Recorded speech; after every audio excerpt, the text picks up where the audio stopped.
Good evening. We welcome you all to the sixth edition of Why Fashion Matters.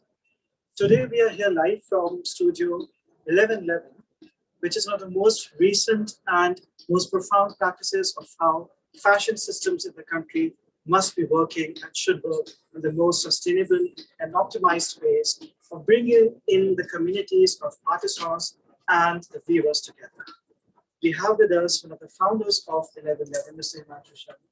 Himanshu, thank you so much for taking your time for being here. 1111 started in 2009 with a duo, Mr. Himanshu Shani and Ms. Miyake.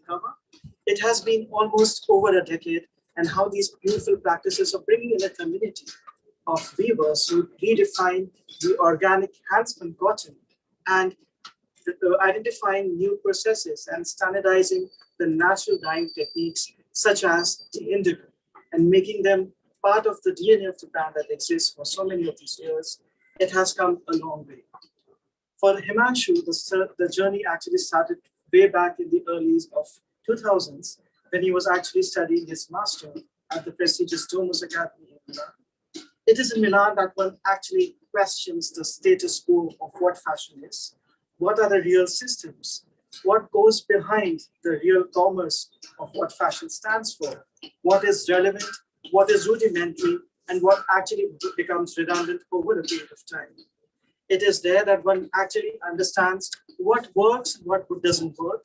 And it is through those journeys of what Milan taught him and his experience with various designers in Italy and then later in Japan that he was able to inculcate those practices in what defines 1111 today. Himanshu, thank you, and over to you for this beautiful journey together. Hi, thank you everyone. Thank you for having me and showing what we've been doing. So I like to go a few years even more than before I reached Milan. So I did my NIF in Gandhinagar, and I'm born and brought up in Ahmedabad. Um, till my graduation process in NIF, I didn't realize that that's when I found out that I'm dyslexic.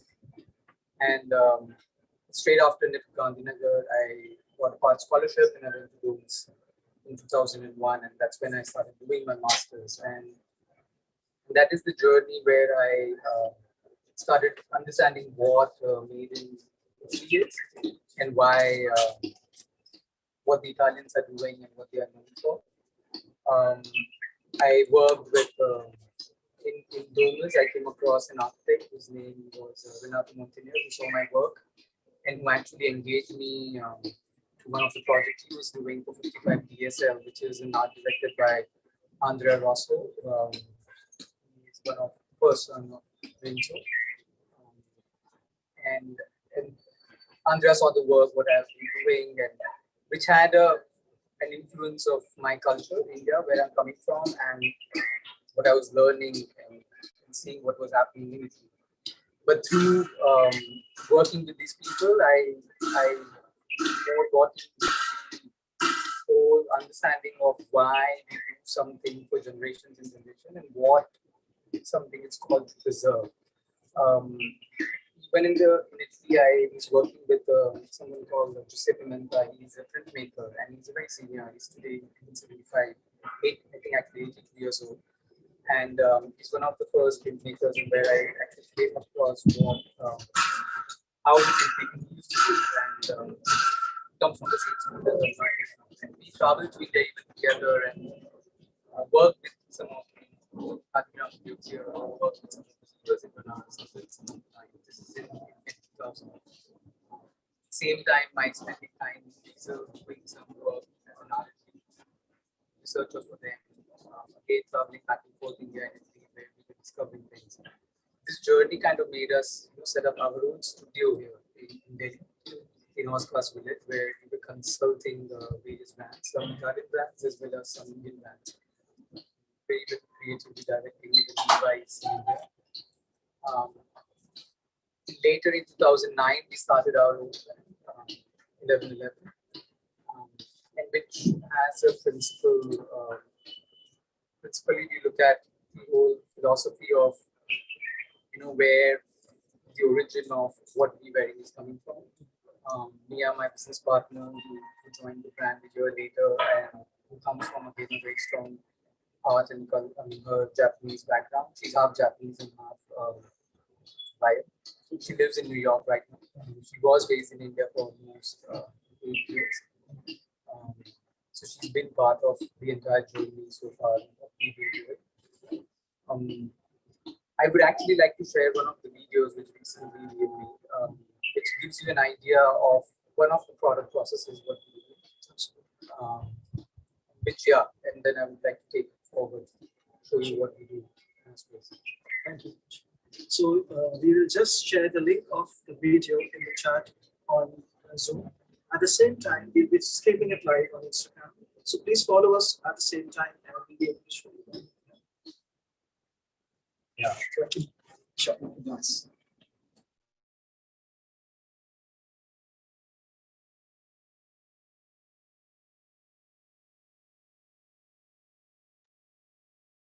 Yeah. Sure. Nice.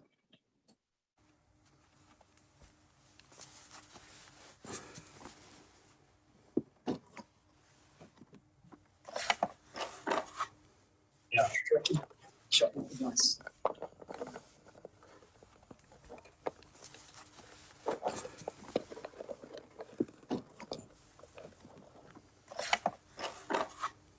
Yeah.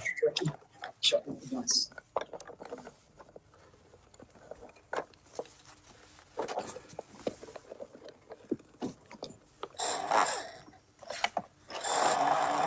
Yeah. Sure. Nice.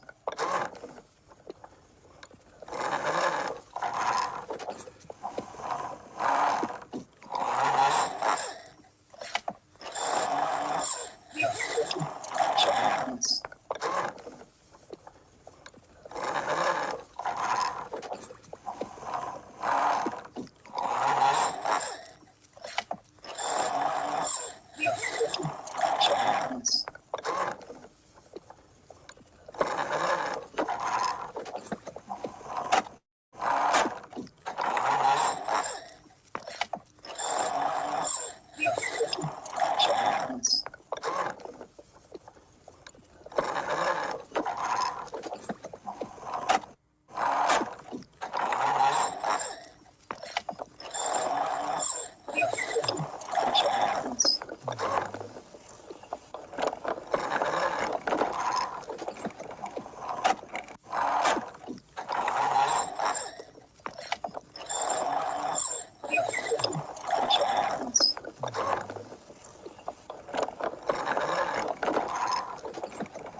Yeah, so the movie actually was showing the journey of one of the recent project which Many has worked on. Mia, my business partner, who's based in New York. During the lockdown, this whole idea had initiated of the yarn bank, and particularly about the indigenious handspun yarn. And that's when we started exploring the whole possibility of how an handspun yarn can be used by the whole handmade community. But I'll like to step back and just give an idea of, so one of the cottons which we use is it's a Kala cotton, and Kala cotton is it's found in Gujarat, and it's one of the indigenous cottons which doesn't need irrigation or cultivation process. So it grows with two rainfalls. Because of this whole process, it is a shorter staple cotton. So you cannot make a finest cotton out of it. The finest yarn which people are able to develop now is 25, 22 count. And some of the cottons, and the one in the movies also is the same. So we actually build a 20s count of cotton, or we double it to make a 10s count. We even triple it to make it like the 5 count. So we make it a thicker cotton and use it as an hand spinning. And in weaving, we use it for many other things. So the good part of the indigenous cotton is that it doesn't use the amount of water what other cotton requires, and it is by default an organic cotton. It doesn't need any pesticides, and which is one of the beauty of it. It's just that because of it being a shorter staple, the industry doesn't use it because everybody wants more of a finer thing. So we exploring the texture of what one can do with these things, and we'll see some of the products which we have downstairs and how we do it. The other thing is the indigo dyeing. One is we practice a lot of natural dyeing and various other colors. Some of these yarns which are here, which are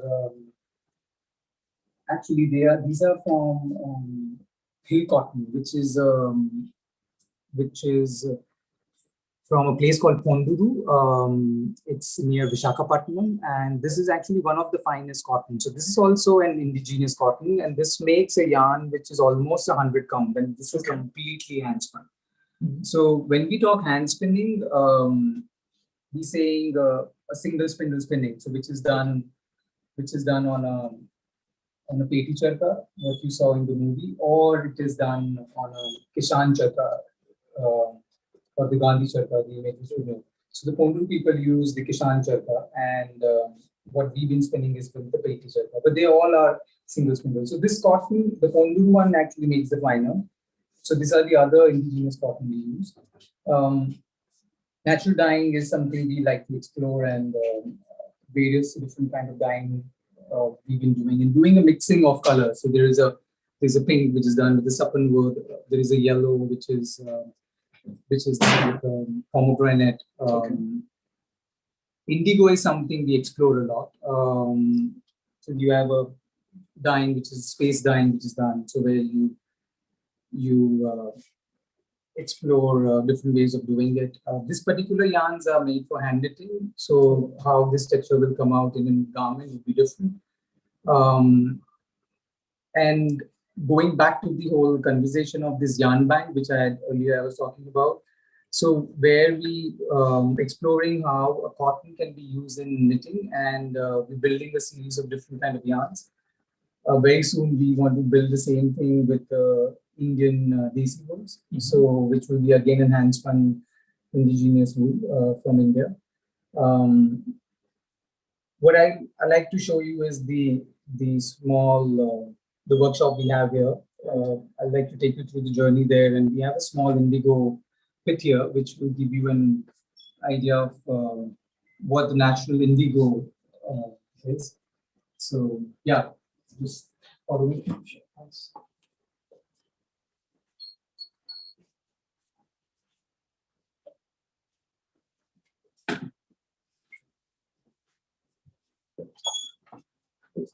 We might flow this up.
So yeah, this is a small indigo vat. If you here we have a few different vats, and one of this is a terracotta vat where I so indigo process is basically it's a bacteria which are cultivating and reducing the indigo in the fermentation solution. So indigo doesn't dissolve in water. So I'll like to show one of the dyeing part. I mean, so here these vats are made using um,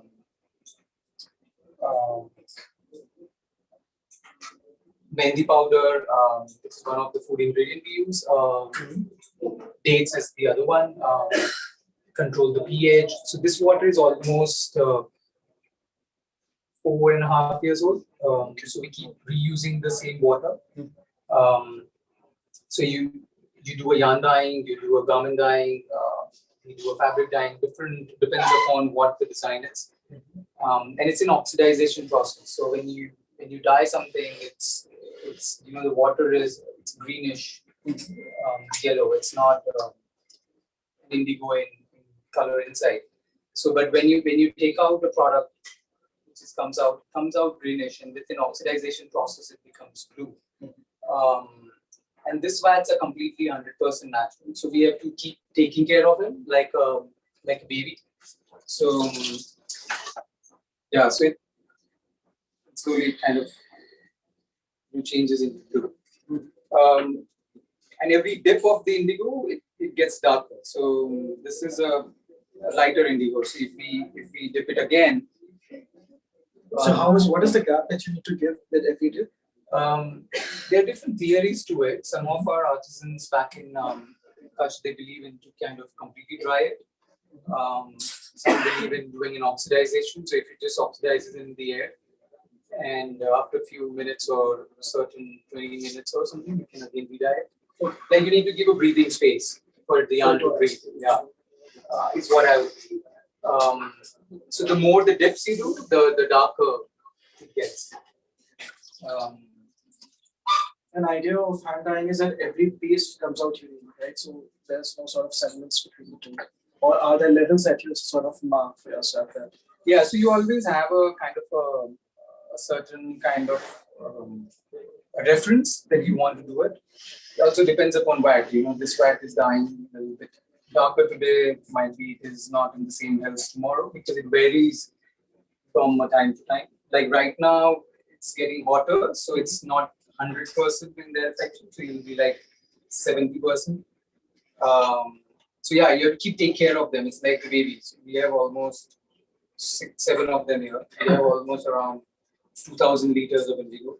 We do a lot of dyeing in Auroville, in Colors of Nature, where Jesus has been doing it from last 25 years. So the water he has is almost 25 years old. So we've been dyeing there a lot. So you'll see some of the garments. So these are more for sampling vats. You can't do much of production in this 2,000 liters. So if you're doing a natural dyeing, an indigo natural dyeing, you need to have amount. If you're doing a production, doing a good amount of production. So like we need 100 kgs of dyeing every week, then yeah, you need easily 10,000 liters of indigo. Yeah, I'll like to show you some of the products so you can go see workshop.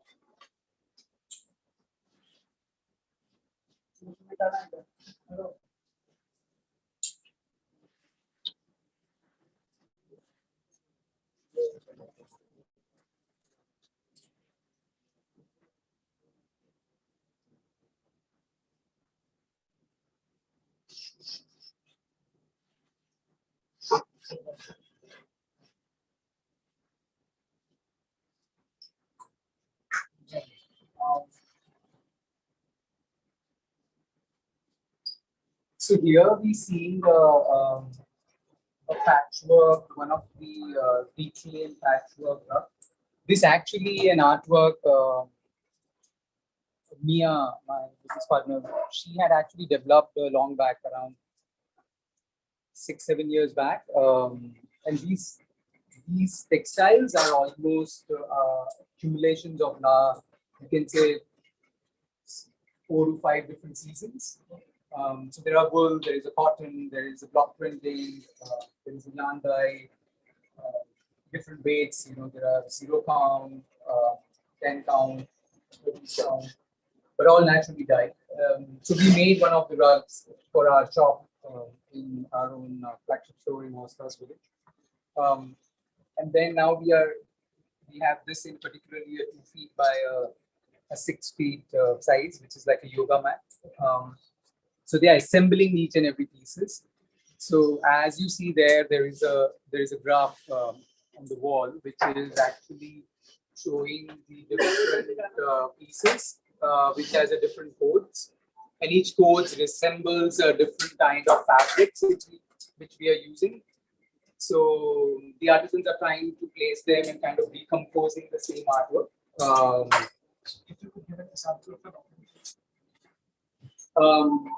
so yeah, here it is basically every number is representing the size, and actually the letter represents the size and the number represents a different kind of a textile. So there are more than 35 different textiles in the colorways, and there are different sizes. So that's how this has been. Number. So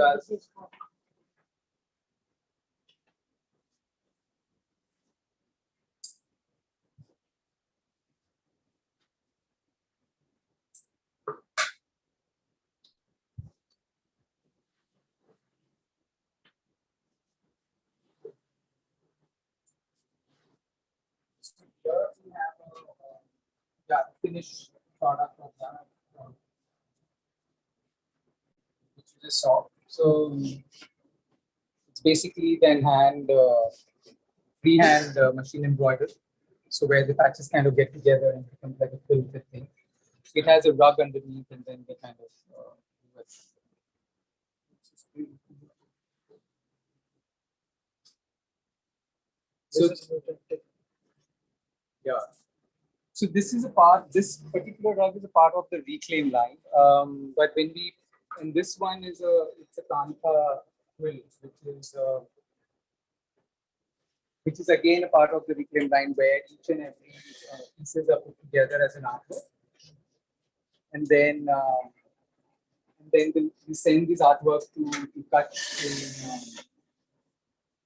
in Gujarat, and where we do the hand kanta work. So something like this artwork will take like 45 days to do a kanta, where all again a different kind of a collections pieces comes together. So there are some hand painted panels, there are some indigo dye. So yeah, you can see different layers together.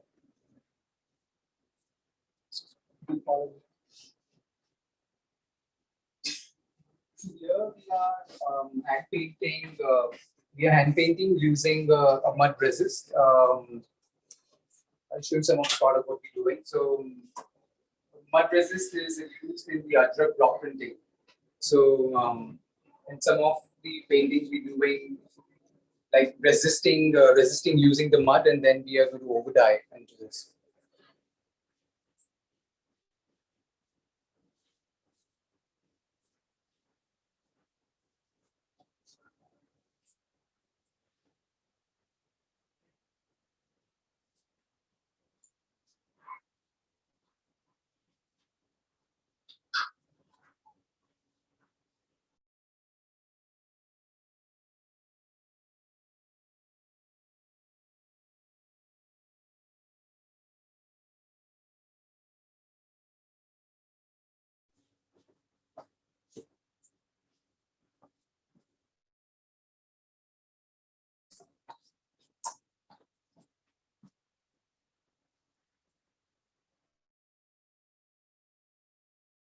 So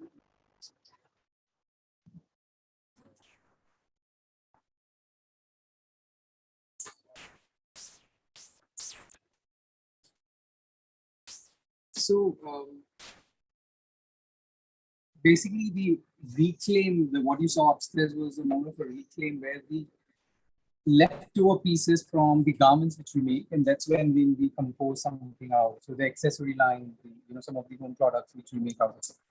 Here we're talking more about how we work on the garments, some of the cotton garments which we've been doing. And this is actually giving you an idea of a bandhani, which is one of the craft techniques which we work. So we do bandhani on a garment. So that was the idea when we started exploring. So you have a plain garment like a shirt or something, and which is a fine, very 200 pound handspun. But this handspun is an number charka handspun, not the single spindle. Okay. And then we do a chapai on it, and then we send it for a bandhani, and then that's how the garment comes out when you do a bandhani. This is something in engineering which we started doing, how we can do it on a garment rather than doing it on a panel. Like usually you will see bandhanis done on a scarf and the saris. But we wanted to explore the idea of how it is done on a garment. And then you use the crushedness of it. So like this is a piece where, how once it is over dyed. Okay. So you do a bandhani and then you dye it in Indigo. And this is something when a garment is opened up. Yeah. So you play with the crushedness of it. So we were trying to engineer the whole idea of what a bandhani's tying can do, and it based on body it will do. So it will open up with time, but yeah, you can still celebrate the crushedness. This is one of an archive piece which we have, which is done by one of the master craftsmen, which is called a Bharti Bandhani. This is also done on a garment. So this is actually a medium-sized garment.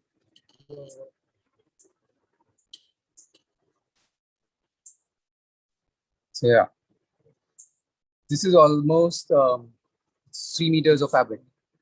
So yeah, and it's completely kind of tied all together. So it will have around 75,000 knots. Yeah, and it would have taken almost 3 months to do. It creates an automatic surface texture. Yeah. So this is not open. This is completely tight. So we even use the leftover threads of the bandhani. We even do something with that. But so the whole act of actually unknotting them. Yeah, and how we can. It is actually it's very meditative process. That's what we mean. Yeah.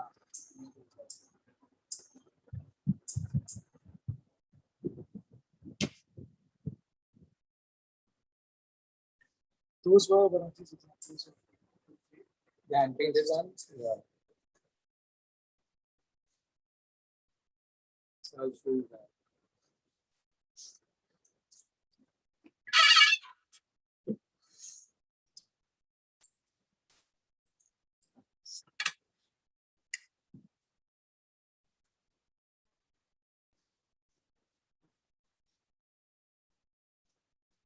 So yeah, this was one of the hand painted what we saw upstairs, and then we kind of overdying Indigo. And that's the output which it comes. So yeah, every stroke is basically hand painted. It's not a screen printed one. Yeah.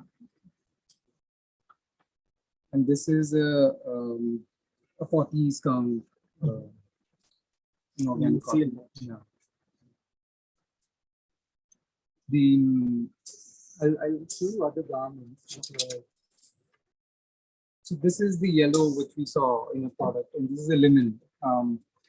One of the exercise which we do as a brand is that we have a unique product number. So every garment comes with a unique numbering, and usually electronics have the unique numbering. But in our case, every garments we do that. So this piece has a unique number, and then we kind of document the process of this piece. So who made it, who would have stitch the garment, when they hand stitch the garment, or when they use the weaver, how much is the consumption is. So we keep documenting it, in which we eventually share with the consumer. So we're building a technology where you can see it, who is the maker behind every piece, from the weaver to the stitcher to the dyeing person and everyone. This is again another red cotton garment, which is a Ponduru. In Ponduru, it's a red cotton which is grown near Visakhapatnam. Again, in the same handspun 80s count. This is. That's because of the soil as well. I actually haven't visited one of the farms, but yeah, the cotton grows in this color, and the beauty is when they hand spin completely, and this is completely hand processed, even ginning and carding processes. And not many people know about these cottons. That's quite surprising. Yeah, and Other unique garment is this is our winter, coming winter, which you will see. Use again a reclaimed fabric yarns, and then we made a fabric out of it. So here the fabric is made like around 12 inches. Okay. And then we have connected them and made a whole piece. So it's a shorter width fabric, and we kind of hand weave it, and it has a cotton warp, and then the weft is this. So these are different fabrics. So there will be a cotton fabric, there will be a silk fabric, strips which are being woven into it. So you have indigo, lighter indigo.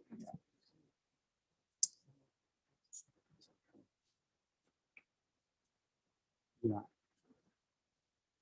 even the trims, like the buttons, how does the whole process of selecting them happens? So we have a few trims where, in terms of the buttons, we use mother of pearl, we use some of this recycled wood. We even have worked with the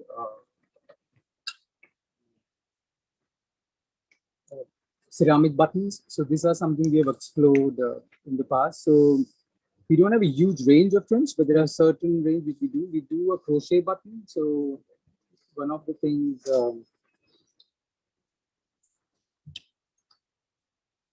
Yeah, so like we crochet the button. So yeah, there are different explorations which we do. This is again the hand painted stripes which we were seeing. Yeah, and then resisted and then dyed. And the hand painting is something we keep exploring a lot. That gives a very different dimension to the fabric. Yeah, so we like to play with the idea of how celebrate the idea of doing something by hand. Block printing is one, then the hand painting is the other. We like to do the jugalbandis of crafts where we use the hand painting and then a bandhani and kind of mix them together. There are some. It's very different overtones and what they do not bleed into each other. Sort of. Yeah. So this is the hand painting here. This is done by the Kalamkari artists who are based in Tirupati near Srikalahasti, where we've been practicing for many years. So yeah, so we, the bandhani would have been done in Kutch, and then the hand painting we will do it in Tirupati. What I find really enthralling is how, like you mentioned very correctly, Jugalbandi is appreciating each and every craft and sort of then amalgamating them to create a very new form, which stands as a testament of what is new and what can be interpreted. Yeah, it's something it's like a language we are trying to explore. So when we see a craft and we see the technique, and then we already some technique we are working with, and think of how we can play together and come up with a new language. And by exploring things, and we keep coming. So there are a lot of experiments, a lot of R&D which keeps happening, and it takes years before we would come up with a line, because you have to train the artisans, you have to fix the logistics, you have to make the whole processes. So yeah, it takes years to to kind of streamline. It actually And, shows in the performance. yeah.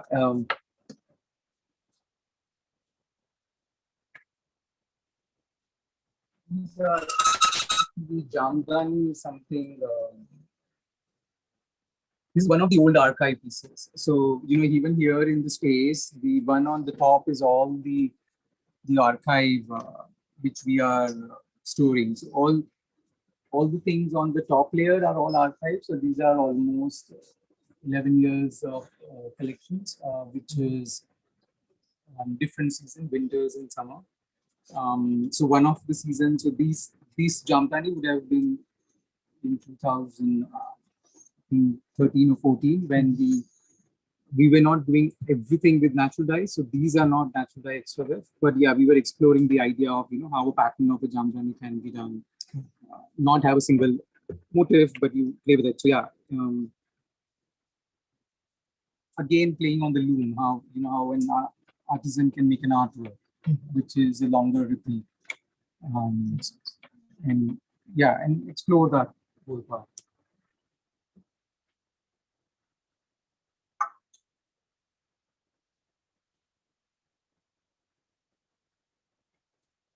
This is something, one of the first Bandhani collections we did, which is in 2011. We did marbling, and one of our artisans used to do Bandhani and do marbling, Jabbar in Bhuj. And then when we were exploring Bandhani, we said, why can't we do a Bandhani and marbling together and see how it happens? So basically, you're just crushing the marble print, and that was the idea. So here it is not an overdying, it is just crushing it. And this is a beautiful effect. But this has a technical issue because there is no dyeing, if you iron it will become flat. So there is some R&D now, it is happening after 10 years where we are actually building a fabric where we can retain the crush over the marbling. So that is something when it comes soon, yeah. So that's why archives are so important to sort of going back, yeah. So it is always we go back and visit our pieces, and even for the designers and to come and see what has been done in the past. Desi wool is something which we've been exploring. Because as we talked about indigenous cotton, Desi cotton is also an important thing because the whole pasture community there, because the coarseness of it, and we try to explore how we can use the coarseness and do a garment and kind of, this is like a felted garment made and then felted. So we shrink the Desi wool and try to make it less coarse. This is something again which we've been exploring. Yeah. This is again from an old archive. We always like to play how a garment can be more beautiful inside as a lining. So these are the detachable lining. Ah, lovely. This is so beautiful. I really love the buttonholes. It's so difficult to get these right. True. But on a cotton, even they are better. This wool has still not the best ones, but yeah, same. But it's important to how you can handcraft a buttonhole. So we celebrate the idea of hand stitching an entire garment. I mean, some of the pieces we have where we do 100% handmade. This is one of the old pieces, one of the first pieces of 100% handmade. This is a part of a line where we call it 100% handmade. This is a 2015. Bobby would have hand stitched this garment, so she would sign it up. Again, this will have a unique number which will represent this piece. This is an handspun denim where the whole garment is made by hand, so there is no machine stitching which would have been done. And we'll use old coin buttons. So we'll collect the coins and then we will convert them into buttons. So these are like copper and these are brass coins. Yeah. Everything has a story. Yeah, I mean, It's so important. It is. I mean, it is the 100% handmade was actually conceptualized with an idea of not to compromise on something, but to do like to make a garment which has which has the best of the fabric. It celebrates the whole Indian techniques, and this is what going back, the whole conversation of the made in Italy. How can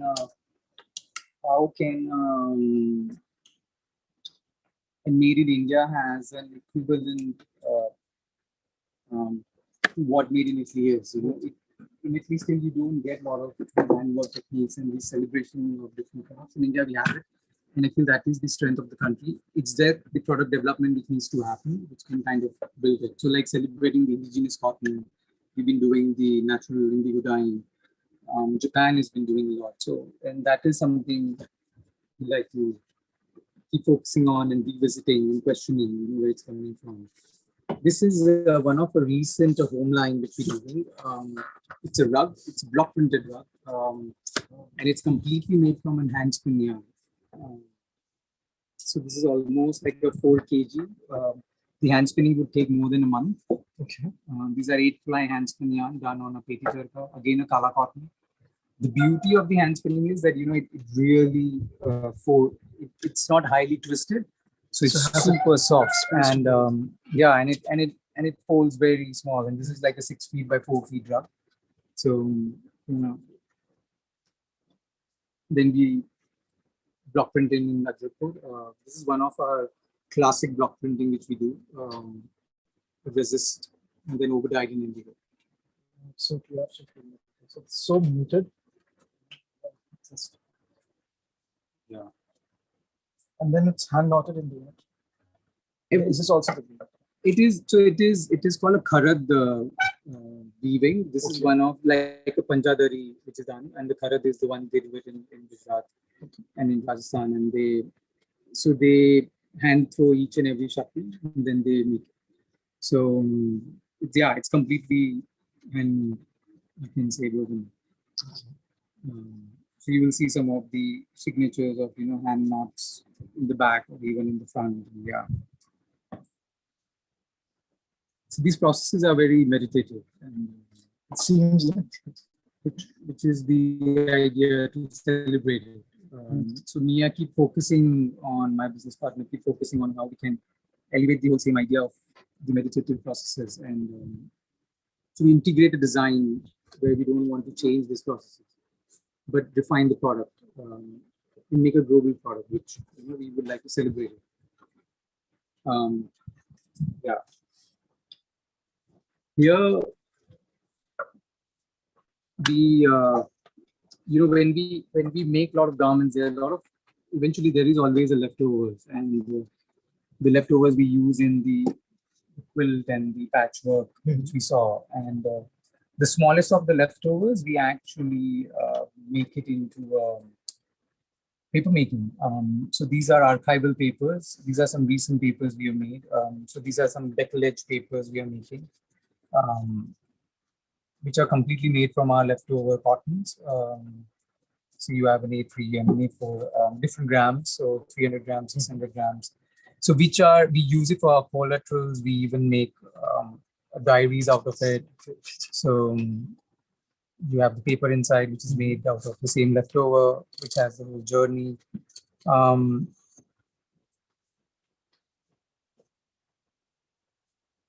So the idea is that how can we use the every bit of leftovers, and some things we convert them into paper making, and something goes into an accessory making line. Even our tags, which we make out of the same paper. Our wash care are interesting. We make a small pocket, which is made out of a 200 count handspun cotton. We silk screen them, and which has the unique number. Every wash care of 1111, will have a unique number. Every garment will have that, and this number will give you the history of that piece, the makers behind them, and that is something. Yeah, we as a brand been practicing. Even the label is made by that. Every garment in India comes with a mustard seed. The idea of celebrating to plant something. So yeah, and And what the garments which we sell outside India, we cannot export seeds, so we have a small mandala inside, which is embroidered in touch by the artisans there. And then you unknot it. Yeah, I mean one can use it as a souvenir, but even it's something we want to just celebrate, have it more than just a garment with them. Even bringing the energy of the artisans, soak with them, yeah.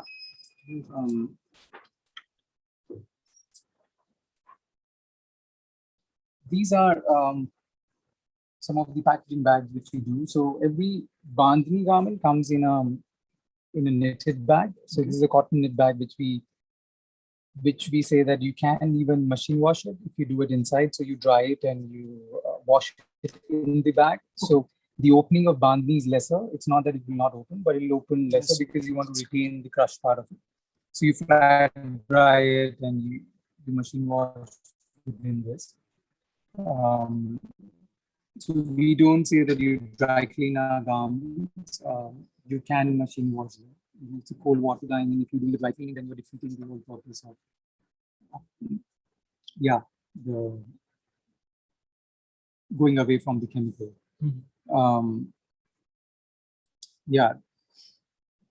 There is a new packaging which we are working on, and this is something limited pieces packaging which we're doing. Again, this is a 1800 GSM paper which we made out of our leftovers. So this is an indigo paper. So all the indigo come together, and then we make a pulp and make a paper out of it.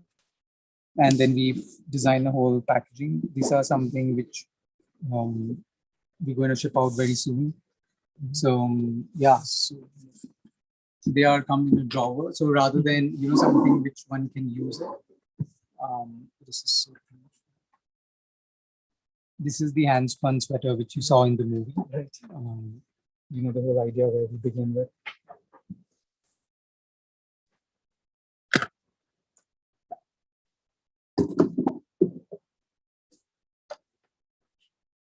Yeah, so it's like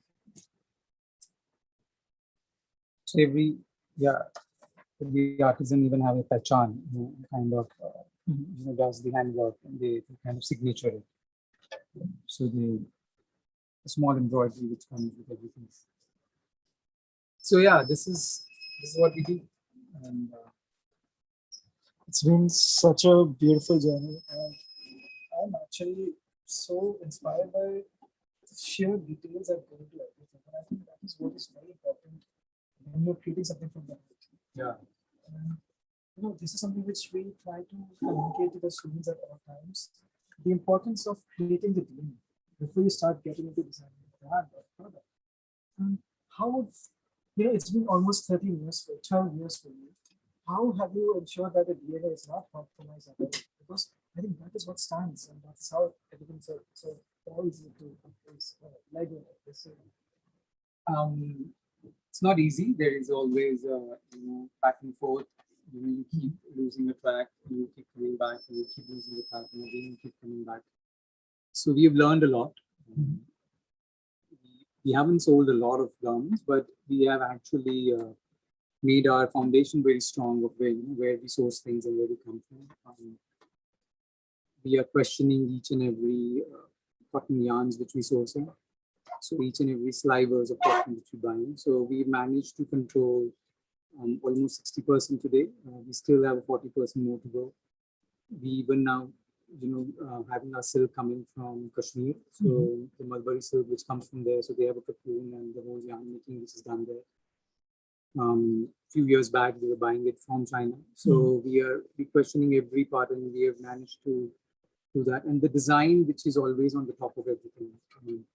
So we would like to design it. India is it's a textile country. We do some beautiful fabrics. We do some amazing embroideries, and there are thousands of them. And the whole idea of how you can compose it into a garment, and the whole 3D idea. And that's where we keep questioning back. Our journey of 10 years has, we've been doing a lot of drapes. You will see some drapes in other garments. So our silhouettes are always we focus on. We've been last few years, even Mia wants it to be more a gender neutral brand in terms of the products which we make. So we're trying to even work on how to communicate that product. Extremely important. So yeah, so our fabrics are, it's always overlapping men and women. So we've been doing that now. How we can do it through our online channels, through our shop. So there is a whole dialogue which has been happening. So it's, yeah, I would say you always going back and forth. It is never that when you will reach there. You have to keep exploring. So that's how it's just questioning what we want to do. So design was the principal thing, and to know where our source comes from, and that's what was actually bringing back to our back on track. Yeah. Thank you so much for this, Himanshu. Thank you. It's been an utmost pleasure. And just before we part, if there is something that our young minds could take forward, because they are the ones who will take this forward, we are there for more generations. So what is it that definitely keep in mind? Yeah, I mean, I would just say that you follow your instinct, and one will have to work hard to achieve things. So I don't think anything is easy. India's strength is its culture, its heritage. Our heritage doesn't have a recognition, so I would say to go back to the roots and to work with them, and actually to dig into the roots, because what you see today might not be the root. You might see the current present situation. So you might have to dig back and actually question that, and then to start from there, and to build the whole foundation from there. Work with the brands, collaborate with the brands, work in doing it, because that's the way, and spend more time on the field, because that's what is required. It takes an experience and eye to develop. So nothing can happen overnight. 5 years is no period of time. So you have to have longer visions. Which is very crucial. Yes. I mean, today's world is too fast, but still, yeah, I would say to have things, a longer vision, and then to work towards that. And follow your instincts, and we'll be there. Thank you. Thank you. I thank all of you to be here as part of the Fashion Matter series. We will catch you live from another studio on May 6th. So hold on and take care of yourselves. Bye-bye.